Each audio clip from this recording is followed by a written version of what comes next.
Ben ritrovati in diretta, spazio quest'oggi dedicato alla salute e in particolare parliamo di patologie della cornea e dunque vi presento subito le mie ospiti in studio. Con me c'è la dottoressa Antonella Frank, direttore dell'unità operativa complessa di oculistica all'ospedale civile di Venezia. Buongiorno, ben trovata. Buongiorno.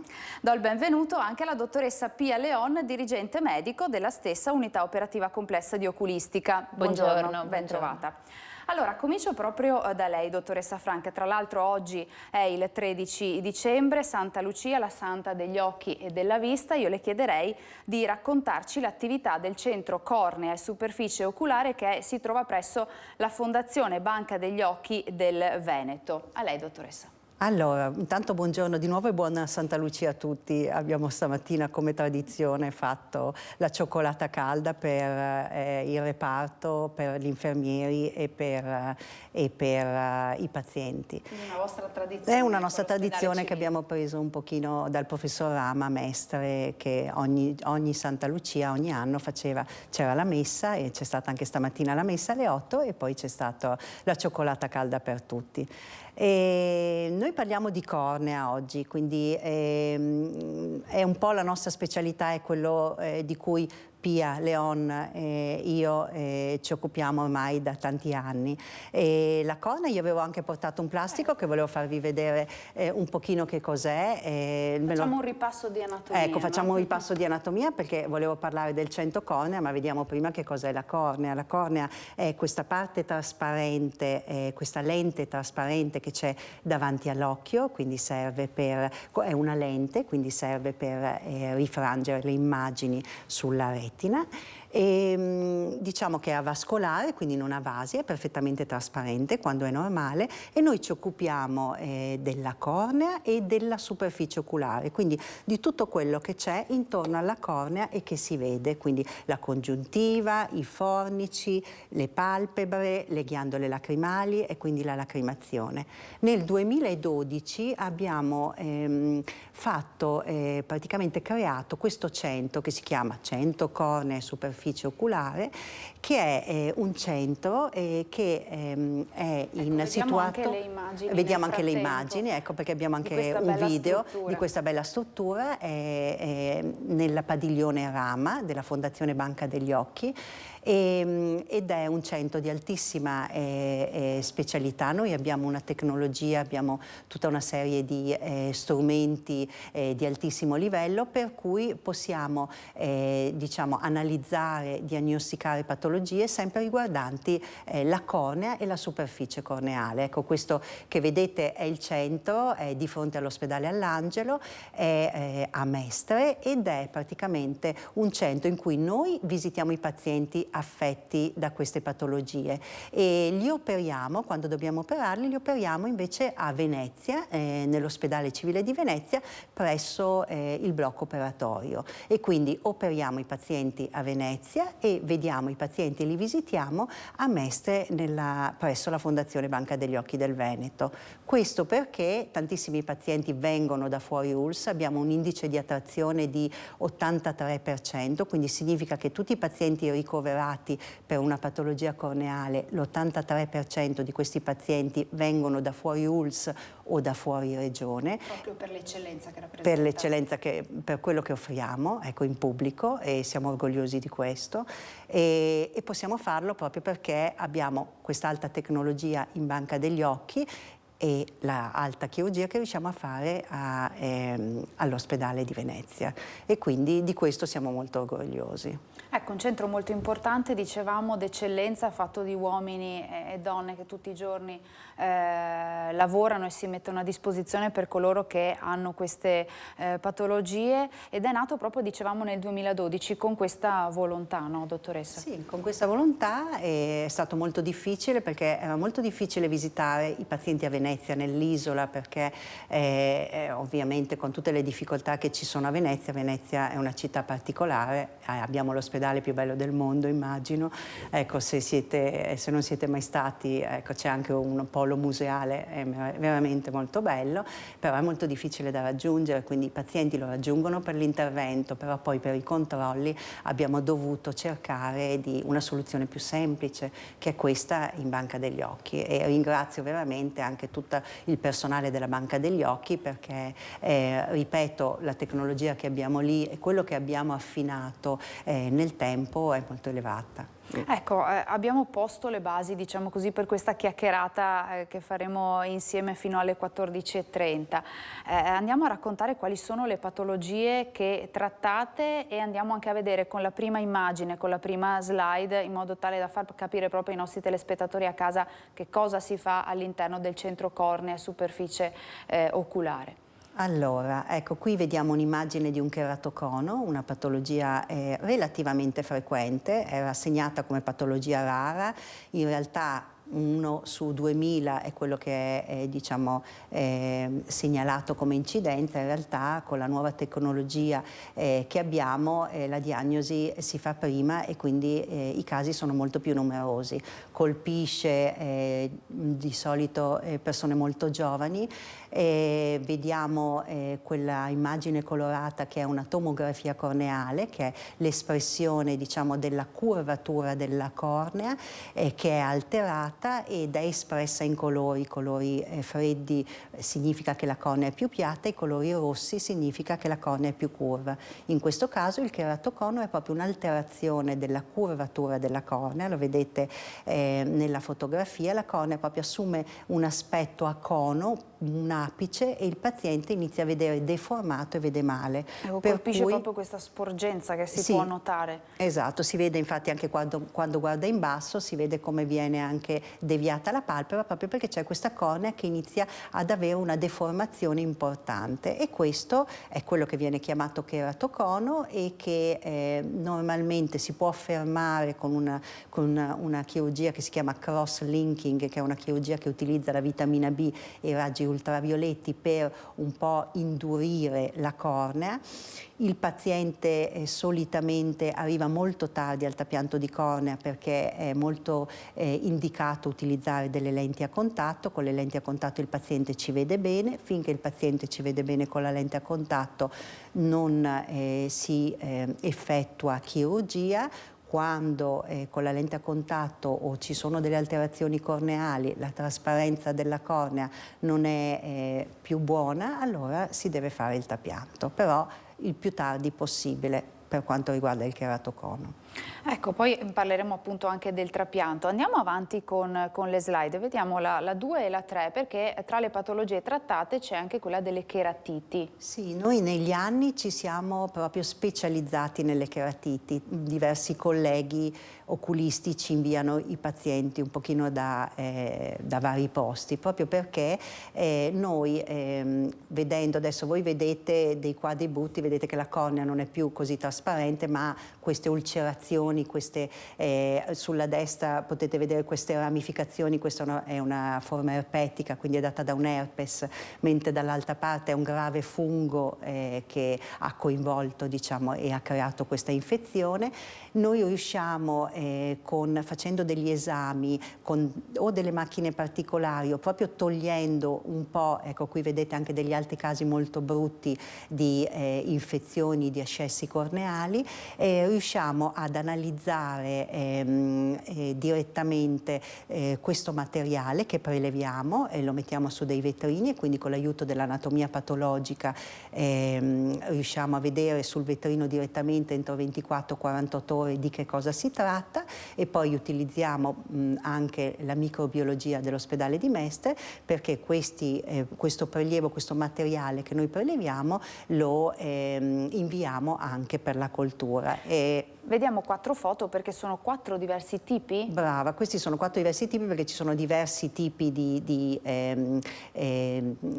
germi che possono determinare cheratiti. Possiamo vedere l'herpes, in questo caso c'è l'herpes, il fungo, lo pseudomonas, quindi il batterio, e la cantameba, che è anche diciamo un protozoo molto difficile da diagnosticare, lo diagnostichiamo si chiama microscopia confocale, che è questo esame che facciamo a Mestre, in cui vediamo direttamente le cisti di questo protozoo, che è veramente molto difficile da curare.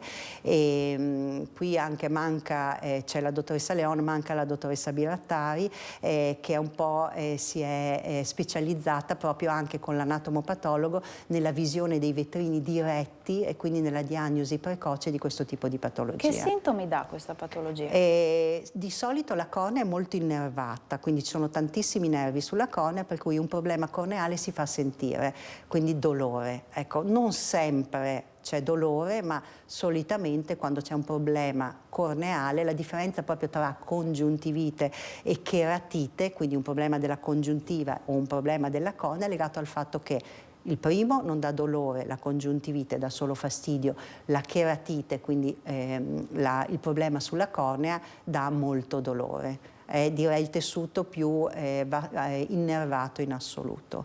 Quindi se si toglie l'epitelio che ricopre i nervi per una ulcera o un'abrasione, compare un dolore molto molto forte. 0422 1628 332 il numero per intervenire in diretta. Aspettiamo le vostre domande, le vostre curiosità da porre alla dottoressa Frank e alla dottoressa Leon. Dottoressa Frank, altre patologie trattate come le distrofie corneali, dove credo il fattore ereditario, l'ereditarietà sia importante, no? E insomma determinante. Il termine distrofia è proprio legato a questo, quindi è molto importante l'ereditarietà. Noi abbiamo, e dopo ve ne parlerà la dottoressa Leon, istituito un ambulatorio specifico per le distrofie, specificatamente per la distrofia di Fuchs e quindi direi che ne parliamo quando parliamo dell'ambulatorio di distrofia di Fuchs, ne parliamo adesso. E ancora le causticazioni corneali, sì. Anche questo possiamo fare un accenno. Questo un accenno, avevamo anche portato una foto di una causticazione quando, eccola qua, vedete come si altera tutta la superficie della cornea, qui è soda caustica che è entrata nell'occhio, a volte entra in un occhio, a volte anche in tutti e due gli occhi. La cosa che facciamo in questi casi è un innesto di cellule staminali, vale a dire se abbiamo l'altro occhio sano, preleviamo un pezzettino di cornea, di cellule staminali dall'occhio sano e le mettiamo nell'occhio malato. Ci sono diverse tecniche, ultimamente abbiamo anche la possibilità di utilizzare questa tecnica in cui questa piccola biopsia che viene fatta nell'occhio sano viene amplificata e quindi tramite anche lì una tecnologia molto elevata c'è questa amplificazione delle cellule staminali che poi vengono inserite direttamente nell'occhio malato. Sono casi molto difficili da curare perché qualsiasi cosa che si fa su questi occhi rispondono con un'infiammazione cronica e se si fa subito un trapianto di cornea senza prima risolvere il problema delle cellule staminali, il trapianto di cornea è destinato a fallire. Certo. Principali interventi chirurgici che vengono effettuati al centro cornea e superficie oculare proprio nel trattamento di queste patologie che abbiamo elencato, ma insomma poi sono moltissime quelle che vengono trattate. Adesso una volta si faceva il classico trapianto di cornea perforante a tutto spessore. Abbiamo eventualmente delle foto, degli schemi che vi facciamo vedere. Praticamente tutta la cornea, il problema era sulla cornea, non importava se nella parte anteriore o nella parte posteriore o profonda della cornea, si cambiava il pezzettino di cornea. Adesso abbiamo affinato la tecnica e quindi a seconda del tipo di patologia e dove è praticamente la lesione, noi facciamo dei trapianti selettivi, dei trapianti che chiamiamo lamellari, vale a dire se il problema è superficiale togliamo la lamella superficiale, prepariamo una lamella di un donatore ovviamente superficiale e la si mette al posto di questa. Se invece il problema è profondo, lo vedremo dopo con la distrofia di Fuchs, effettuiamo un trapianto endoteliale, cioè togliamo solo le cellule profonde e inseriamo delle cellule da donatore, e quindi in questo caso si fa un trapianto endoteliale. Ecco, per la regia è la foto numero 4 che descrive proprio il trapianto a tutto spessore, e quindi insomma è anche interessante capire come un tempo venivano effettuati i trapianti e come la tecnologia ha portato oggi a effettuare questo tipo di trattamento. Sì, è molto appassionante, direi, la chirurgia corneale, perché adesso è sempre più nuova, è sempre più performante e riusciamo a fare cose che in passato non si facevano, riusciamo proprio a, come dire, misurare, a fare dei trapianti su misura, quindi dove è il problema, soltanto lì noi cerchiamo di risolverlo. Questo è molto bello, perché poi anche con l'aiuto della Banca degli Occhi noi abbiamo delle persone che proprio lavorano le cornee dei donatori, in Banca degli Occhi dei tecnici che riescono proprio a prepararci la cornea come la chiediamo. La vogliamo un po' più sottile, la vogliamo un po' più grossa, la vogliamo di un donatore magari più giovane, per un paziente più giovane. E certo, adesso mi viene in mente anche la Pia, magari qualche caso particolare, dottoressa? Dei casi particolari che ci hanno molto emozionato e che vorrei che la Pia... Prego, dottoressa. Intanto grazie per questa opportunità. Abbiamo avuto di recente la possibilità di effettuare dei trapianti sempre selettivi, sempre di chirurgia mini-invasiva, utilizzando delle cornee da donatori bambini, quindi di bambini sotto gli 8 anni d'età. E per il fatto che la cornea era così vitale e il numero di cellule così elevato, abbiamo deciso, appunto per sfruttarli al meglio, di dedicare particolare attenzione appunto a queste cornee. Le abbiamo studiate, abbiamo deciso di dividerle, e in questo modo abbiamo impiantato la cornea a 2 persone, a 2 soggetti che presentavano una distrofia corneale endoteliale, e in questo modo un'unica cornea in questo modo ha aiutato due persone. E le devo dire la verità, i pazienti che hanno ricevuto una cornea da bambino erano veramente molto emozionati, un po' come noi nel maneggiarla, ma in particolare loro a ricevere, a sapere che cosa portano nel loro corpo. A livello emotivo, insomma, non solo un trapianto, potremmo dire così, normale, ma insomma molto particolare anche dal punto di vista emotivo. Abbiamo la telefonata da casa, sentiamo che cosa ci vogliono dire. Pronto, buongiorno, chi c'è in linea? Buongiorno, sono la signora Semenzin che ha chiamato prima. Buongiorno signora, è in diretta, ci dica pure. Volevo chiedere alla dottoressa, io dovrei fare 2 catarate su tutti e 2 gli occhi, però non ne sono rimasta tanto convinta, perché ho letto tutta la documentazione che mi hanno dato e c'è il pro e il contro. Cosa mi consiglia lei? Io ho 74 anni e ho problemi anche di cuore. Grazie signora, grazie per la sua domanda. Cosa possiamo rispondere alla signora al tema della cataratta? È la cosa più semplice. Come ci vede lei? Neanche male, me l'hanno trovato perché ho fatto una caduta per terra. Sono andata a farmi vedere che avevo preso una botta qua vicino alla testa e mi hanno detto che ho le cataratte da operare. Ecco, mi ha già risposto. Allora, perché è tanto importante sentire il paziente più che... cioè, la prima domanda che noi facciamo, anche noi parliamo di cornea, ma comunque adesso anche di cataratta, come ci vede, si è accorta di un calo visivo, se è stato un riscontro casuale, sicuramente non è da operare, se vuole la mia opinione, perché ci vede ancora bene, ancora riesce a fare tutto quello che vuole, e quindi... A volte faccio un po' fatica, però Quindi potrebbe fare dei controlli periodici, da sapere che l'attesa per l'intervento di cataratta è un po' lunga, però non faccia l'intervento se ci vede ancora bene, ecco, perché l'intervento adesso è un intervento, è brutto dirlo, è brutto dire un intervento facile, perché è un intervento che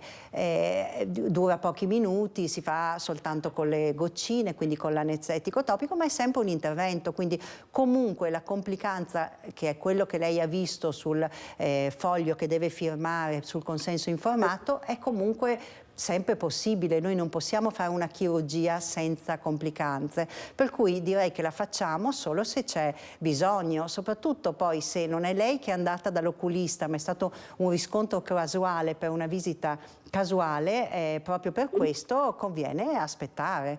Proprio quando inizia a vedere annebbiato, inizia a non vederci. Le dico un'altra cosa, che la cataratta crea questa situazione favorevole all'inizio, per cui il paziente che magari non vedeva da vicino bene, inizia a vederci bene da vicino, perché la cataratta dà un po' di miopia e quindi il paziente è contento perché inizia a vederci da vicino, cosa che prima non faceva, sembra quasi un ringiovanimento, per cui direi aspettiamo, ecco, aspettiamo anche che si ringiovanisca con la vista da vicino. Ecco signora, ha capito? Può aspettare ancora un po' se non peggiora, ecco.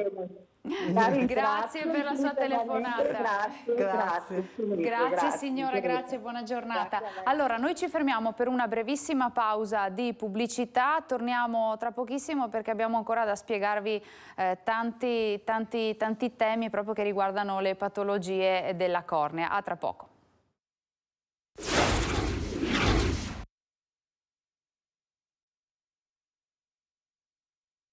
Ben ritrovati in studio, ancora in diretta, ancora insieme per parlare di patologie della cornea.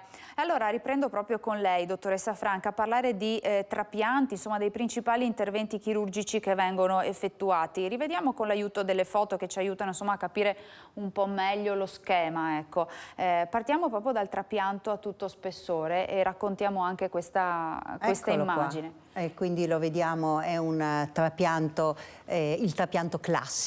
Adesso noi diciamo vecchio trapianto, ancora continuiamo a farne perché ancora c'è un'indicazione, e comunque vedete proprio è un pezzettino, di solito sono 8 mm di diametro di cornea che vengono tolti, viene presa una cornea di un donatore e quindi dalla banca degli occhi, e poi vedete quella è una sutura, vabbè, in nylon 10 zeri, questa è una cosa tecnica, comunque una sutura a stella, stellata, e che verrà poi tolta dopo 1 anno e mezzo, 2, dipende anche lì dal caso. Ricordo che quando si faceva questo tipo di trapianti, quando ero a Mestre tantissimi anni fa col professor Rama, i pazienti rimanevano ricoverati per 1 mese, me lo ricordo. Oggi adesso invece li facciamo in day surgery, vale a dire in giornata, cioè il mercoledì vengono, noi facciamo sempre i trapianti, facciamo di solito 6 trapianti il giovedì, facciamo circa 200 trapianti all'anno, e questi 6 trapianti che facciamo il giovedì e il mercoledì fanno gli esami, li fanno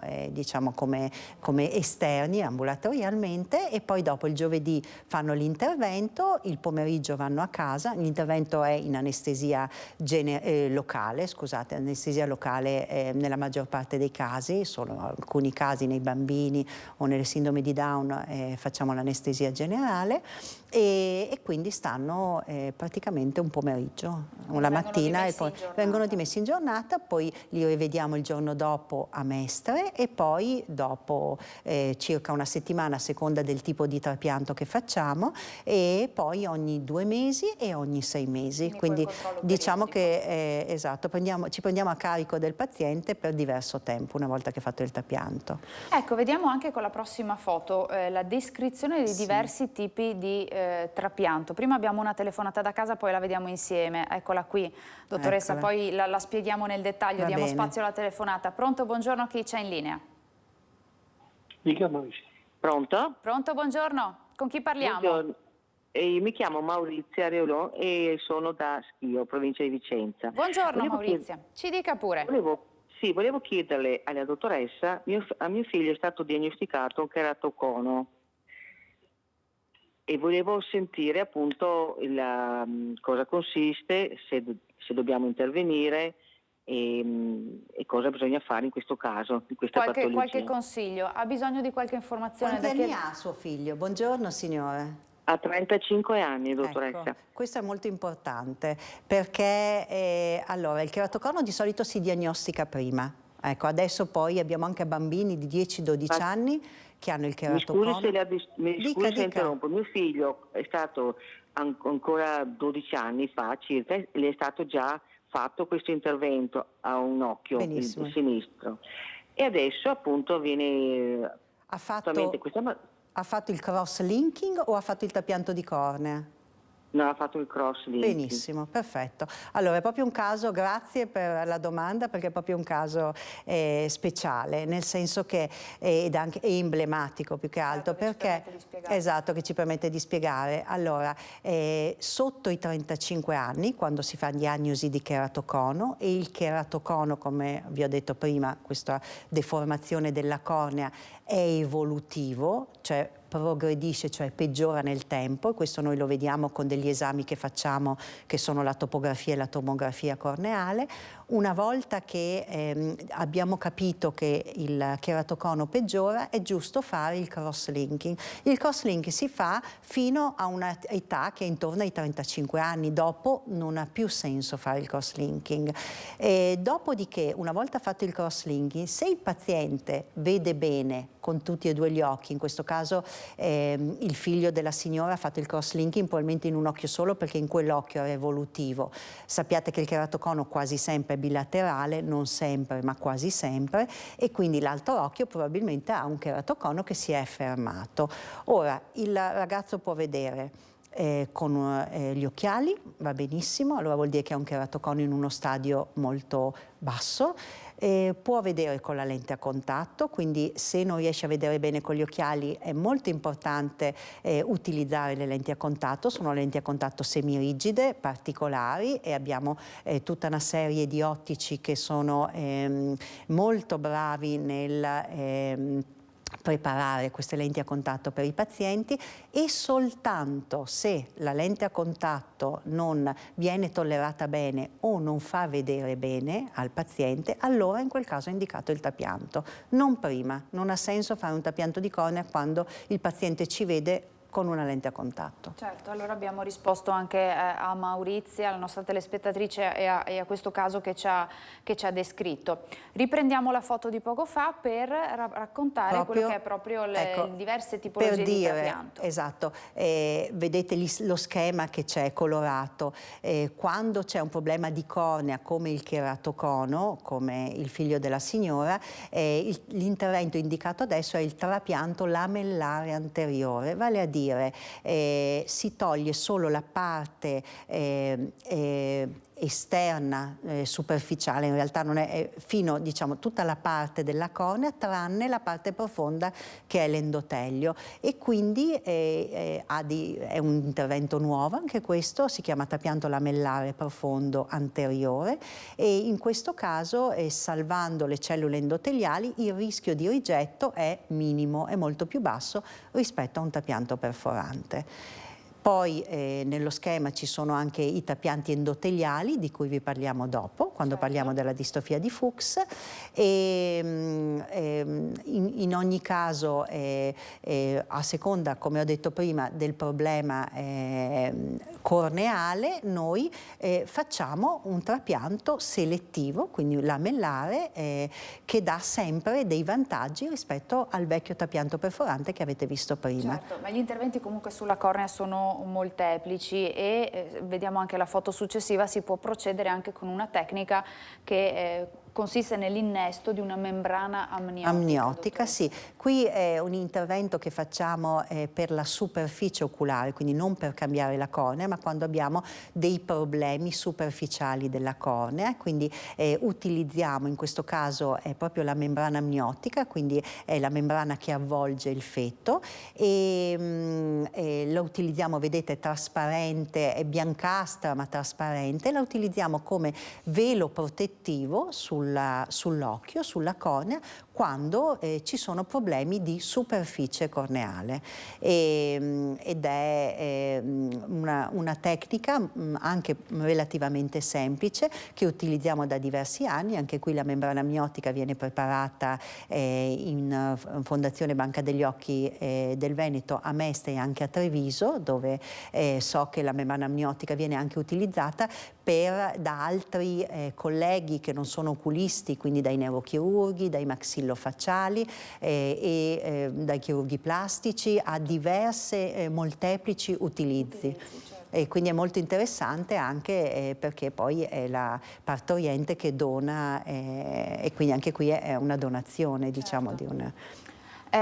Dottoressa Leon, nel contesto del centro cornea e superficie oculare, che appunto lo ricordiamo si trova presso la Fondazione Banca degli Occhi del Veneto, si trova anche l'ambulatorio distrofia di Fuchs, che è gestito proprio da lei. Ci racconta un po' questa patologia, ma anche come nasce questo ambulatorio e l'obiettivo di dare risposta a un numero sempre più crescente, se non sbaglio, di persone che hanno questa patologia. Allora, l'ambulatorio distrofia di Fuchs è stato istituito da Vero Antonella relativamente poco tempo, è molto recente, da 2 anni, e fa seguito ad un periodo in cui noi ci siamo molto appassionati a questa distrofia perché ha un'incidenza piuttosto rilevante. Più o meno è stimato l'incidenza della distrofia di Fuchs è stimata intorno al 3-4% della popolazione, quindi sono numeri considerati elevati, perché bisogna sempre considerare che le patologie corneali, di tutte le patologie che possono interessare l'occhio, sono considerate minori, quindi più o meno più o meno un terzo del tipo di patologie che si possono avere e riscontrare a livello oculare sono a carico della cornea. La distrofia di Fuchs è una patologia che generalmente interessa bilateralmente gli occhi e ha sicuramente una componente genetica, anche se ultimi studi hanno fatto vedere quanto anche l'ambiente possa concorrere nel peggioramento della patologia. Quindi le cause sono molteplici. Scusi se la interrompo, abbiamo un'altra telefonata da casa, le diamo spazio e poi torniamo a parlare di questa interessante patologia. Pronto, buongiorno, chi c'è in linea? Pronto? Pronto, buongiorno, con chi parliamo? Sono Maurizio da Rovereto, provincia di Trento. Buongiorno signora. Buongiorno, Ho visto la dottoressa Frank, con la quale avrei voluto fare una visita medica, ma mi dicevano, non so se mi lo conferma, che non visita più la dottoressa. Si entra sul personale. Allora, io ho fatto una scelta un po' bizzarra, diciamo così, nel senso che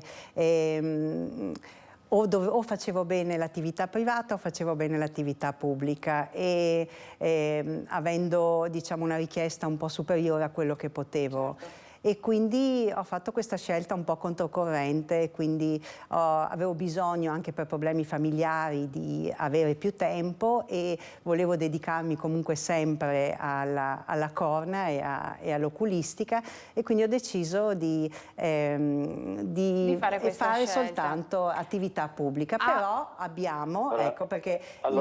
Ecco, io la fermo subito, nel senso che non è che non ci sono ovviamente in pubblico per tutti i pazienti, ma poi ho comunque i miei collaboratori, e è per quello che anche ho portato oggi la dottoressa Pia Leon, che sono di altissimo livello. Ecco, oltre alla dottoressa Leon c'è anche la dottoressa Biratari che si occupa di retina e che riescono, diciamo, comunque a vedere i pazienti che magari io non riesco più a vedere. Maurizio ha una domanda per qualche sua problematica, prego. Sì, brevemente dottoressa, io le parlo un operato di trapianto ancora nel 96 dal dottor Rama per un keratocono perforante praticamente, e nel 2000 a Trento dell'occhio sinistro, in poche parole. Poi nel 2003 ho avuto una rottura gigante di retina, per cui ho fatto man bassa di magagne, e sono stato operato a Belluno dal dottor Zemella a suo tempo. Benissimo. Adesso io mi ritrovo con una cornea, la prima operata, che ha 25 anni, quella operata dal dottor Rama, e 20 quella operata a Trento. Mi hanno indicato di venire da lei, però ho dovuto buttarmi su a Mestre da un altro suo collega, di cui non le faccio il nome, per una forma di privacy, ecco. e ho chiesto se, siccome da un occhio sinistro adesso comincio a vedere malino, direi, anzi piuttosto male, e ho 65 anni, sono appena entrato in pensione, avrei bisogno ancora di vivere qualche anno e vederci bene. Questo le chiedo, un occhio già trapiantato, una cornea che ha già 20 anni. È una bellissima domanda, proprio perché una cornea che probabilmente ha solo poche cellule endoteliali, anziché rifare il trapianto, noi possiamo fare soltanto il trapianto delle cellule, e quindi quello che le dico è che non sono sparita, che abbiamo un ambulatorio pubblico e che è il Centro Cornea e Superficie Oculare, e c'è un numero di telefono, eventualmente glielo forniamo, ci può rivolgere, se ovviamente è selettivo, nel senso che pazienti come lei già trapiantati possono venire in pubblico ed essere visti da me o dal mio gruppo e dal nostro gruppo, che è fatto soprattutto da donne, ecco, questo glielo anticipo. Grazie Maurizio per la sua... Grazie. Grazie a voi, grazie a voi. Insomma, ottima anche questa informazione, no? Per capire che c'è questa possibilità di rivolgersi al Centro Cornea e Superficie Oculare. Dottoressa Leon, torniamo alla nostra distrofia di Fuchs, che abbiamo capito essere particolarmente frequente nella popolazione. Sì. Che sintomi dà? Annebbiamento visivo, soprattutto mattutino, perché questa distrofia si caratterizza per il fatto che nel contesto della cornea si intrappolano delle molecole d'acqua, perché le cellule endoteliali, che sono quelle che tappezzano la porzione più interna della cornea, vengono meno sia in numero, e anche la loro funzionalità si riduce, quindi la patologia produce un depauperamento delle cellule e una ridotta funzionalità delle stesse. Di conseguenza il paziente si trova ad avere degli annebbiamenti, soprattutto alla mattina, e che poi nel tardo pomeriggio si migliorano, e dopo un po' di tempo il paziente comincia ad accusare una perdita di vista bilaterale. Ecco, può peggiorare nel tempo, può portare ad una riduzione anche importante della vista? Può portare ad oltre al dolore, perché negli stadi tardivi il paziente riferisce dolore, perché si formano, appunto perché si intrappolano questo contenuto di acqua, di molecole d'acqua nel contesto proprio della cornea, si formano delle vesciche superficiali sulla parte appunto dell'epitelio, che è la porzione più esterna della cornea, e queste, se si rompono, danno particolare dolore. Ecco, la ricerca scientifico-tecnologica ci ha permesso di trattare sempre meglio questa patologia. Che risultati si sono ottenuti e si ottengono al Centro Cornea e Superficie Oculare? Allora, i risultati, innanzitutto questi pazienti devono andare incontro ad un intervento chirurgico. L'intervento è oggigiorno un intervento di chirurgia lamellare, come quelli che abbiamo visto prima. Abbiamo descritto. Esatto, sono interventi in cui noi andiamo a sostituire soltanto la porzione delle cellule endoteliali, quindi la porzione più interna. Quindi facciamo questi interventi mini-invasivi. Di fatto è un intervento in cui si sostituisce soltanto una porzione molto sottile della cornea. Siamo quasi all'esasperazione della chirurgia mini-invasiva lamellare, perché di fatto sono interventi in cui facciamo un trapianto di cellule. Infatti noi lo diciamo spesso ai pazienti, non è l'intervento tradizionale, è un intervento veramente selettivo. Se voi pensate che lo spessore della membrana che noi andiamo a impiantare è come il diametro di un capello, quindi trattiamo delle membrane estremamente sottili, e da lì anche la difficoltà nel maneggiare questo tipo di membrane. E queste membrane aderiscono perfettamente bene alla cornea del paziente, e inoltre il fatto di non andare a impiantare tessuto stromale, quindi tessuto al di là delle cellule endoteliali, fa sì che il rischio di rigetto di questi pazienti sia stimato sotto l'1%, che è, diciamo, il grande vantaggio della chirurgia dei trapianti, cioè di poter rigenerare tessuto senza mettere il paziente nella condizione di poter avere un rigetto di cornea. Ecco, insomma, quindi un rischio molto basso, come abbiamo sentito. Altra telefonata da casa. Pronto, buongiorno, chi c'è in linea con noi? Sì, buongiorno, sono Vincenzo, chiamo dalla provincia di Verona, Lavagno. Buongiorno Vincenzo, ci dica pure. Chiedo scusa intanto per il disturbo, posso permettermi di fare una domanda alla dottoressa? Prego, siamo qui per questo, Vincenzo, ci dica pure. Grazie, dottoressa, buongiorno. Io mi perdoni la poca chiarezza perché non ho, purtroppo è un problema di mio figlio, attualmente non ho le carte sotto mano, vado a memoria. È da anni che il ragazzo soffre di una maculopatia. Io l'ho portato una volta anche a Milano, è stato visto anche a Negrar, ha fatto diversi OCT, però non siamo mai riusciti ad arrivare a una conclusione, a una diagnosi, o perlomeno magari, come dire, siamo noi che non siamo riusciti a comprendere bene, nel senso di una previsione di quello che potrebbe accadere o di quello che si potrebbe fare per prevenire eventuali problemi futuri, perché il ragazzo vede già spesso come delle linee distorte, diciamo. Quanti anni ha suo figlio, Vincenzo? 44 appena compiuti, dottoressa. 44 appena compiuti. E, come dire, io sarei insomma preoccupato perché lui poi è anche un tipo un po' molto sensibile, spesso si è abbattuto psicologicamente nella quasi assoluta convinzione che prima o poi perderà la vista. Magari volevo capire se c'era qualcosa che poteva in qualche modo, come dire, aiutare, certo. Chiarissimo, Vincenzo, chiarissimo. Intanto grazie per la sua telefonata e insomma auguri in bocca al lupo. Che cosa possiamo dire? Grazie signor Vincenzo per la sua telefonata. Allora, dare dei consigli, perché intanto in questo caso è una patologia maculare, la cornea non c'entra niente, la cornea, ecco, per intenderci, è la parte esterna, la macula è la zona centrale della vista, importantissima, e riguarda la retina. Strettamente, ecco, il vostro non è il nostro focus, campo, ma ecco. non è che non voglio, ecco, non è quello che volevo dire. Io capisco bene il problema, perché la maculopatia, anche noi ci occupiamo di maculopatia a Venezia, ed è di solito per la maculopatia legata all'età, ma quello che dico al signor Vincenzo è importante che, visto che è così giovane il figlio, perché di solito la maculopatia si ha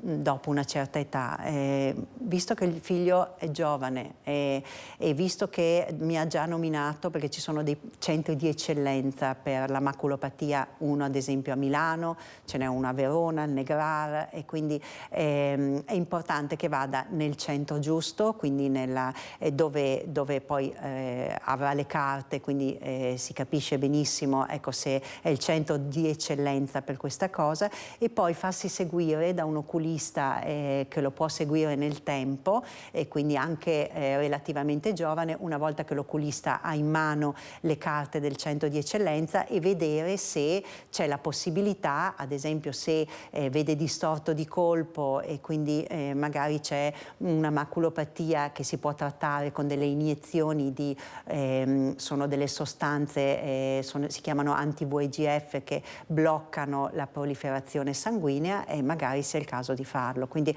è molto importante trovare il centro di retina, di maculopatia giusto, e probabilmente c'è già andato perché mi ha nominato Milano, sappia che ce ne sono tanti altri, e poi farsi seguire comunque da un oculista della zona che può capire l'evoluzione, ecco, del problema. Dottoressa Leone, abbiamo detto che il rischio di rigetto per questo tipo di trapianto, insomma per la distrofia di Fuchs, è bassissimo. Ci sono altri rischi però? Beh, ci possono essere il rischio di rotture della sutura se il paziente, non so, per qualche trauma o per ragione proprio di lassità dei tessuti, oppure di infezioni. Soprattutto perché questi pazienti per almeno un anno devono fare una terapia immunosoppressiva con dei... Com'è il post-operatorio di questi pazienti? La terapia è locale, nel senso che noi diamo solo ed esclusivamente, nella maggior parte dei nostri pazienti, dei colliri a base di cortisone. e questi colliri devono essere portati avanti per almeno 6 mesi dopo l'intervento. Ci sono dei pazienti che sviluppano dei quadri di infiammazione cronica e quindi di rischio di rigetto, e questi pazienti invece continuano la terapia anche a lungo, qualcuno anche a vita. Ultima telefonata di quest'oggi. Pronto? Buongiorno, chi c'è in linea? Pronto, buongiorno, sono Caterina. Buongiorno Caterina, ci dica pure. Niente, volevo fare una domanda alla dottoressa, perché Prego. io ho mio figlio che oggi ha 33 anni, ma che è nato con una malattia rara che si chiama OPA1, è tipo come una malattia di Leber.